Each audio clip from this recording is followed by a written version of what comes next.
on tape there. Okay. And tape's rolling, Peg, anytime. Thank you. Okay, what we're going to start with is I'm going to say that it is August 5th, and we're at the Gaelic American Club in the library. And I'm Peg O'Leary, and I have Vincent McMahon is taking notes, and Kevin Collins is taking the video, and our subject this evening is Judy O'Sullivan. Welcome, Judy, and thank you for sitting down Thank you. with us.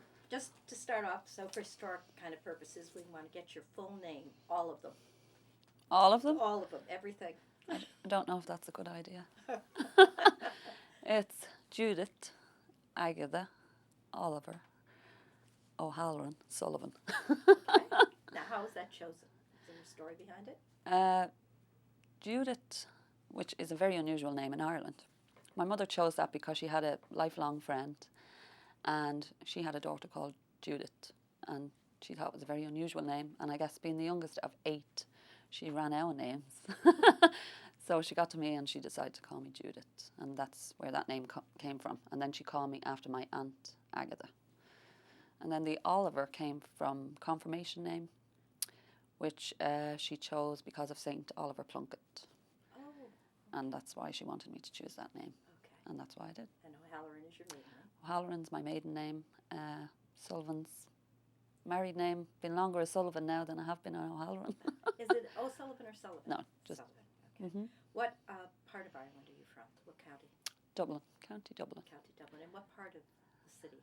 Ballyfermot. Ballyfermot. And is that more of a country type of a part of the city, or is it really city? It's kind of on the outskirts of the city. Okay. Yeah, not in between, I suppose, the country and the city. All right. What type of a house would you have there in those? Like a 3-bedroom terraced house. Okay. Would they be connected or Yes. separate? Yeah, connected. Connected houses are okay. Where were you born? In the house in Ballyfermot. You were born at home. Yeah. You were born at home. Okay, that's good. Yeah. Do you have siblings? 7. 7. Would you name them for us? Mary, Bernard, Francis, Con, Declan, PJ, Kevin, and me. Okay. And where are they now? Where are your siblings? 6 of us are here in America and 2 are still at home. 1 in Dublin and 1 just bought a farm in Cavan. And the one that's in Dublin, is he or she living where you grew up? No, on the other side of the Liffey, on the north side, as we say. Bernard, is living there. Right. He's the second eldest. And the people that are here, are they all settled in this area? Yes, we're all in Fairfield, Bridgeport area, which is good. And what is the date of your birth? November 15th, 62. Okay. Were your parents and grandparents from the same area in Dublin that you grew up in? Yes, over like in another town. So just fairly Just close close, by? yeah. Yeah, Mhm. right. And what was your mother's maiden name? Mulher. Okay. And actually her mother, before she moved to Dublin, was actually from Sligo, from a place called Oyster Island on the coast of Sligo. And that's where she was born, and then they moved to Sligo town. And my mother's grandmother is actually buried beside Yates in Sligo, in the graveyard there. Her name was Feile. Yeah, see So there, that's I was gone there. back I a see her bit. grave, did not.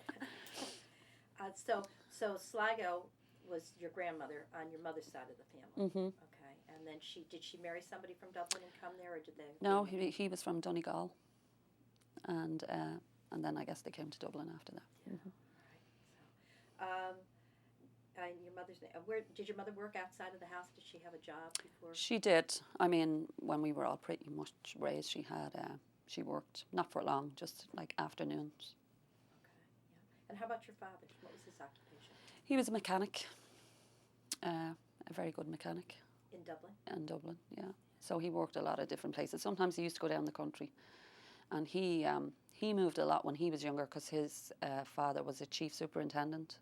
So they kind of moved all around Ireland before they settled in Dublin. And what is a chief superintendent? I don't understand. Like a higher ranking police officer. Oh, all right. Okay, so he was part of the Garda. Yeah, the Garda Right. Síochána. Oh, okay. You kind of described your home. It was an attached home. Mm-hmm. But now, if you were standing in the doorway of your home and looking out, what would you be looking at? Another row of houses Across the street. across the street, yeah. All right. And that's where we used to play a lot, was on the street. You know, we used to play skipping and beds, as we called it, which is like hopscotch. All right. Yeah. Pats was another one, What's which that? was because you had the two sidewalks. You'd throw the ball, and that would hit the other side of the sidewalk and come back to you. So that And was did you score? And was it like when I came back to you, you scored. If you didn't hit it, Oh, so you know, would the have to edge. try to hit the edge, and it Right, had to yeah. come back to you to get the score. Yeah. I see. Okay. And we used to play kick the can and rounders and all those fun What's games. rounders? Rounders is like kind of like baseball. Oh, all right. Okay. Played with a bat or with a It was like a cricket bat was actually what it was like, and you know you had 6 people, and then we'd run to get the ball. Okay. And so, where would you then, if you were going to play someplace, but did you have a garden attached Yep. to your house? We had a garden, and we had a large back garden where we spent a lot of time. We had a lot of animals in our household. What kind of animals? Being like 8 children, my mother came from a farm, so we had pigeons, dogs, cats, budgies, hamsters, guinea pigs, chickens, hens, roosters. I think that was it. Sounds like a pretty busy place. That Yeah. sounds like. How many people lived in your home? 10. So you didn't have any grandparents or anything that lived at home? with No, you? just the 8 of us and the Were they parents. close by, your grandparents? Yes, about 15-minute car drive. Okay. Did you have a car? My father, it's so funny, a mechanic. You know, you never have your own car. Everybody else's car is working, but we did every now and then. We had a car. Yeah. What kind of things did you do on a daily basis as a child? On a daily basis. School. What time? School was 9 to 3, and then when you went on to like high school, it was 9 to 4, and then after that it was you know, come home, homework, and if you had to do any chores, and then go out and play for a little bit. What kind of chores would you have had to? Grocery shopping, because the stores weren't near. You know, if you had to do laundry or hang out the laundry on the line, or you know, just polish or whatever, just helping out. Generally Yeah. making yourself useful. How about in the summertime? How would it be different in the summer? In the summertime, probably not that much different, because the summers weren't like, you couldn't guarantee you're going to have sunshine for 3 months. Oh, sure. So, you know, not that much different. But sometimes we went out to the beach, which was like either a 2-bus journey, or if you had the car, that was great. And where was the beach? The beach was out in Dollymount. We used to go to Dollymount, or we used to go to Portmarnock, which was a longer drive. We used to go to Portmarnock when we had the car. And that would have been more like North Dublin. Yeah, but was it something you would do as a family? Or Yes, yeah. Okay, that would be like an outing. That Or everybody we'd would do. drive up to the mountains, Sally's Gap, and up the Wicklow Dublin Mountains, Beautiful. up that way, which was beautiful. Yeah. All right. How about your favorite foods? What were your favorite foods when you were growing up? Favorite foods was probably corned beef and cabbage. Believe it. They really had corned beef in Dublin? Oh yeah, and we didn't just have it on St. Patrick's Day. We had it usually every Sunday. We would have corned beef and cabbage. That's the first time anyone said that. Yeah. That's interesting. Yeah. We used to have that because my mother, what she used to do was, she would cook that slowly on a Saturday night, because Saturday night was bath night. So you had your bath, you sat in front of the fire, drying your hair, because my hair was really long, and you watched the Late Late Show with Gay Byrne, and the corned beef would be simmering so the smell from the kitchen. That's what that brings me right back there when I smell that. I was going to ask you if there was any smell that brings you back home. Yeah. That's it. That memory, just when I smell that, that's what I think of immediately. I bet. So. So you see yourself sitting in front of the fire. Mhm. Was it a fire that was a practical fire to keep the house warm, or was it more decorative? No, it was practical, to keep the house warm. What did your mother used to cook on? A regular cooker. Gas cooker? Yeah. Something like that. But my grandmother had one of those big, I forget what you call them now, those big, Turf stove? no, she cooked on it, there was a fire in it, there was like an oven in it, and then she used to boil the water on it. It was this big, I can't think of the name of it now. Would it be Trying to made out of remember. like cast iron or something? Yes, like that? one of those old ones. Yeah. Yeah, that What came did- up. And what did she use? What fuel did she use? Like turf. Yeah. Turf and wood, usually. Turf mainly. Yeah. Mhm. Now, turf in the city, was that a common thing that people? Yeah. It was, Mhm, okay. mhm. And where did you keep your turf in the city? Where was, We had like a shed out in the back garden, so you'd keep it out there. And did you have to go and harvest your turf, or no, we'd buy it from the store. just a regular shop? That would be part Yeah. of your shop. Mhm. Okay. I hear people talk about going for the messages. Did you ever use? Was that a term that was I used just in Dublin? spoke to somebody saying that the other day, and I said it, not thinking, because being here 7 years, sometimes you go back to originally what you used to say, and I said, "Oh, I have to go for the messages," and they said, "What are you talking about? You have to get a message?" I'm like, "No, the messages," and I'm like trying to explain to them the grocery shopping, and they're like, "Why would you call it the messages?" So he thinks I speak funny because I said I'm going to get the messages, bring them home, and put them in the press. He's like, "Okay." And tell us what the press is, yeah. The press is the cabinet. So he thought that was funny. Yeah. What was your school like? School was big. It was all girls. It was like 5 minutes, not 5 minutes, probably 2 minutes. It was across the street from my house. So the boys' school was there and the girls' school was there. It was big and it was fun. I loved school. You did. Mm, Okay. And loved it. who was it run by? Was it a The nun? nuns, Okay. Sisters of Charity.